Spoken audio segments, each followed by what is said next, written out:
जब से रामायण का ट्रेलर आया है, हम हर जगह पे देख सकते हैं कि यार हम यश की बात कर रहे हैं, हम रणबीर कपूर की बात कर रहे हैं, हम साई पल्लवी की बात कर रहे हैं, यहाँ तक कि हम नमित मल्होत्रा की भी बात कर रहे हैं, क्योंकि इंडिया में ज्यादातर प्रोड्यूसर्स के बारे में कोई बात करता नहीं है। पर मुझे लगता है कि यार अगर मूवी को सक्सेसफुल होना है, अगर रामायण को सक्सेसफुल होना है, तो इसके लिए सबसे इंपॉर्टेंट अगर कोई चीज है तो वो इन चार लोग नहीं है, इनके अलावा भी एक बंदा है जो मेरे हिसाब से बहुत ही ज्यादा इंपॉर्टेंट है। मतलब इस बात पर तो हम सब एग्री कर सकते हैं कि अगर तुम्हें ऑडियंस पुल करनी है थिएटर में, तो एक्शन और बिग स्केल ये सबसे इजी या फिर कोई टेम्पटिंग ऑप्शन, और इस चीज की जिम्मेदारी नमित मल्होत्रा यानी कि डीनेग ले रहा है। पर मेरे हिसाब से अगर किसी मूवी को हाईली सक्सेसफुल होना है तो उसके लिए वर्ड ऑफ माउथ का बढ़िया होना बहुत ही ज्यादा जरूरी है। और ये वर्ड ऑफ माउथ तब बढ़िया होता है जब ऑडियंस आपके कंटेंट से इंगेज करती है, जब वो आपके कंटेंट से कनेक्टेड फील करती है। और इसके लिए मेरे हिसाब से सबसे इंपॉर्टेंट चीज है इमोशंस। और इसी वजह से मुझे ऐसा लगता है कि यार इस मूवी के लिए अगर सबसे इंपॉर्टेंट कोई चीज है तो वो है इसके डायरेक्टर नितेश तिवारी। एक एग्जांपल देता हूं, आज तक की एमसीयू की सबसे बड़ी मूवी एवेंजर्स एंड गेम है। अगर तुम उस मूवी को भी स्टार्ट से देखोगे तो उसमें पहले 40 से 45 मिनट्स प्योर इमोशनल है। वहां पे तुम्हें कोई एक्शन देखने नहीं मिलेगा, कोई ज्यादा ओवर द टॉप चीजें देखने नहीं मिलेगी। वो पूरी तरह से अपने इमोशंस के दम पर ऑडियंस को कनेक्टेड और अटैच फील कराती है। उन पहले 45 मिनट्स में हम देखते हैं कि जो हमारे एवेंजर्स की होली ट्रिनिटी है, आयरन मैन, कैप्टन अमेरिका और थॉर, कैसे टूट चुके हैं। मतलब आयरन मैन एक मैसेज रिकॉर्ड करके भेजता है अपनी वाइफ को कि कैसे वो शायद उससे वापस मिल भी ना पाए। हम देखते हैं कि कैसे आप कैप्टन अमेरिका और नताशा के बीच में एक सीन है जहां पे वो बात करें क्या अब हमें मूव ऑन कर जाना चाहिए क्योंकि शायद कोई दूसरा रास्ता नहीं है। और वहीं पे हम देखते हैं कि यार थॉर पूरी तरह से हार चुका है, टूट चुका है और नशे की हालत में पड़ा रहता है। ऑब्वियसली इसके पीछे एक बहुत बड़ा रीजन है कि मूवी के विजुअल्स अच्छे थे, म्यूजिक बढ़िया था, एंड उसके पीछे 20 मूवीज की लेगेसी भी चली आ रही थी। पर जब हम थिएटर में जाके बैठते हैं और देखते हैं कि यार हमारे सुपर हीरोज कितने टूट चुके हैं, हम एक्चुअली उनसे इमोशनली बहुत ज्यादा कनेक्ट कर जाते हैं। And that's why end game उस लेवल पे भी वर्क किया था कि अगर कोई फर्स्ट टाइम भी देख रहा है तो उसे पता चले कि यार जो हम देखने आए हैं, जो हीरोज को वो देख रहे हैं, वो एक्चुअली कितने हार चुके हैं, कितने टूट चुके हैं, जो कि इमोशनली बहुत ही बढ़िया कनेक्ट कराता है ऑडियंस। सिमिलरली रामायण का जो सेकंड पार्ट होगा उसका सेकंड हाफ मोस्टली एक्शन और बिग स्केल पे डिपेंड करेगा। पर उस चीज को बिल्डअप देने के लिए फर्स्ट पार्ट एक बहुत ही इंपॉर्टेंट चीज है, क्योंकि आप फर्स्ट पार्ट के जो इमोशंस लेके जाएंगे ना सेकंड पार्ट में, तो ही उसका बिग स्केल और एक्शन वर्क करेगा। और इसीलिए मुझे लगता है कि यार रामायण में दो ऐसे सीन्स है फर्स्ट पार्ट में जो अगर ऑडियंस के साथ कनेक्ट कर गए तो फर्स्ट पार्ट तो ऑब्वियसली हिट होगा, पर second part global world wide audience में एक बेंचमार्क सेट कर सकते हैं इंडियन सिनेमा में। और इन दोनों ही सीन्स में जान डालने का और ऑडियंस के साथ कनेक्ट कराने का काम करेंगे नितेश तिवारी। मैं उन दोनों ही सीन्स के बारे में बात करने से पहले तुम्हें दिखाना चाहता हूँ कि यार डायरेक्टर का विजन क्या है। When it comes to something as epic as Ramayana, emotions are the core. There is no denying the fact that.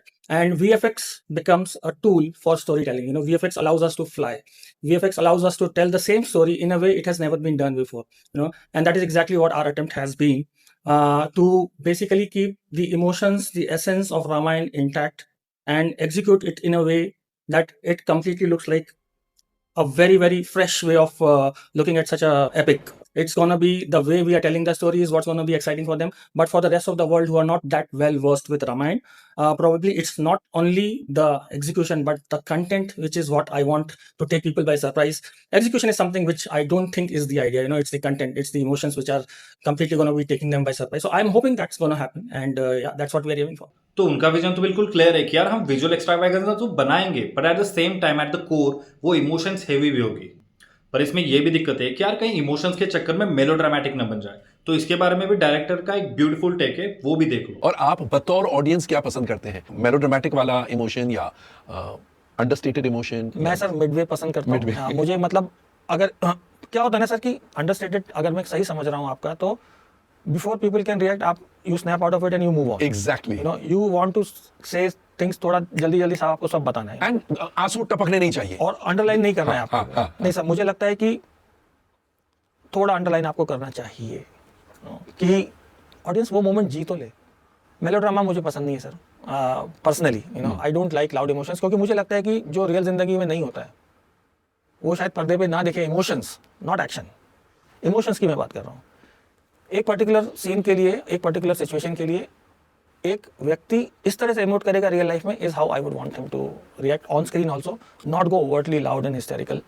वो मेरी it's not my way of working, but I think मैं थोड़ा underline करना चाहता हूँ। Emotions अगर हैं तो आप ऑडियंस को उसको थोड़ा और। इससे हम एग्जीक्यूशन की गारंटी तो नहीं दे सकते, बट एटलीस्ट हमें ये तो पता है कि हमारा जो डायरेक्टर है उसको पता है कि इमोशंस के साथ कितना खेलना है, और अगर उन्होंने ये बैलेंस कर लिया तो I think Ramayan part 1 work कर जाएगी। मैं जो 2 सीन्स की बात कर रहा था उसमें जो पहला सीन है वो शायद मूवी का मोस्ट इंपॉर्टेंट सीन भी है और शायद मूवी का इंटरवल पॉइंट भी हो।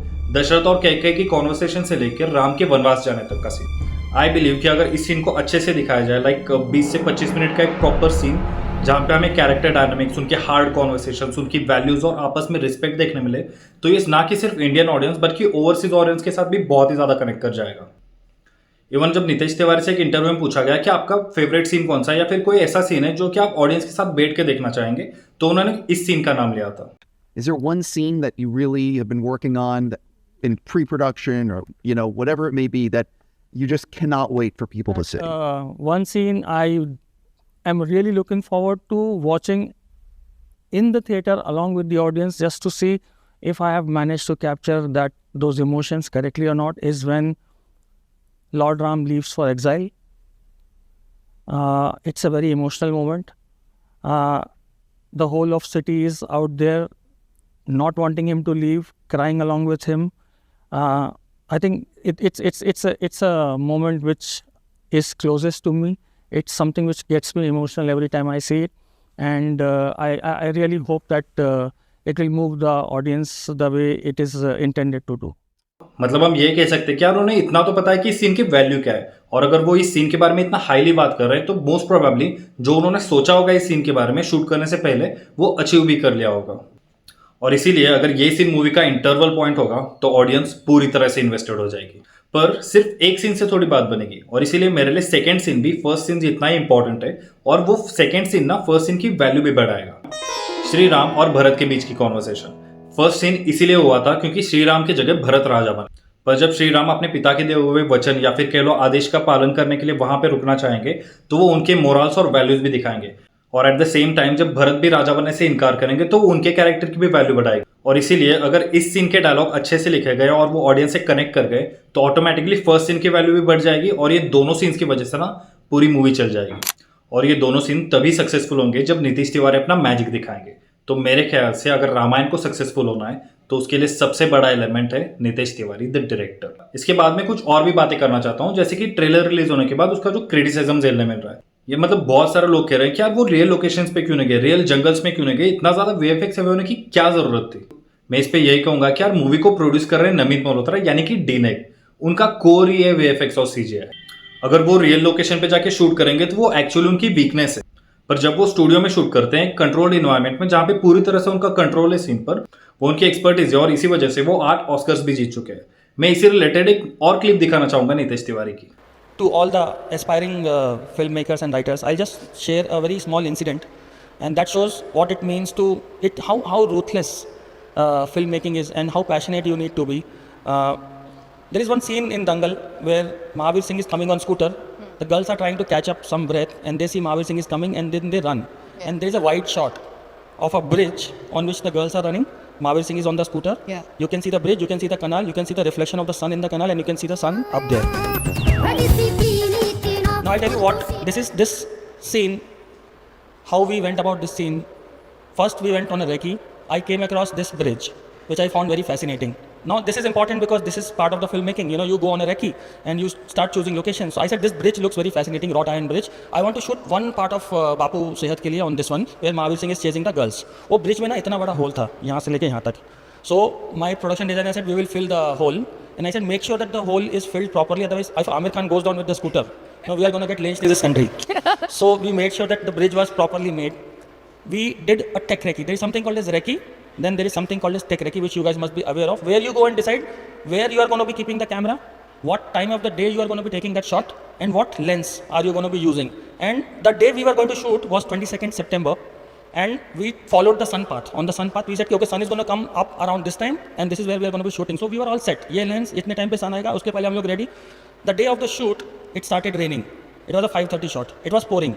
We could not shoot. We were so heartbroken. First day of your shoot, that was the first shot of the schedule, and it poured till half day. We could not shoot it. Then we rescheduled it for the next week. Yeah. Next week again you have to go into tech recce because the path of the sun has changed. Yeah. Again a day before you come, you do all the thing. अभी यहाँ पर camera रखेंगे क्योंकि sun अभी यहाँ से आने वाला है. This is how we'll do. This is how we'll shoot. This is how we'll get the shot. That day we come. Thankfully it's not raining. We are waiting. The girls are ready. Amir sir is ready. Light has started coming, but we can't see the sun. Okay. And then we realized the sun had decided to come behind one tree. So it was not being seen here, neither in the frame. So we changed the camera, we went and we kept the camera here, and the sun came in the reflection. The shot was taken very nicely. So much of hard work for a shot which is there in the film for exactly 2 seconds. उन्हें पता है कि movie कैसे shoot करनी है, वो expert है उस फील्ड में, वो अननेसेसरी कुछ नहीं करेंगे। सेकंड क्रिटिसिज्म है कि यार Ranbir Kapoor as a lord Ram suit नहीं कर रहे हैं। यार उस बंदे ने बर्फी, रॉकस्टार, तमाशा, संजू इन सभी मूवीज में दिखाया कि और वो इमोशंस को कितनी बेटर तरीके से कैरी कर सकते हैं। और जो 2 सीन्स की हम बात कर रहे हैं उन दोनों ही सीन्स में रणबीर कपूर का काम बहुत ही इंपॉर्टेंट है। यार मुझे भरोसा है कि जब नितेश तिवारी जैसे डायरेक्टर को रणबीर कपूर जैसा एक्टर मिलेगा ना, वो दोनों मिलके इमोशन सीन्स में मैजिक कर देंगे। So that's my video, keep watching if you like and subscribe to the channel. और अपना ख्याल रखें, अपने पेरेंट्स का ख्याल रखें, क्योंकि हम अपने पेरेंट्स के बिना कुछ भी नहीं है। Thank you. Spread positivity. Thank you.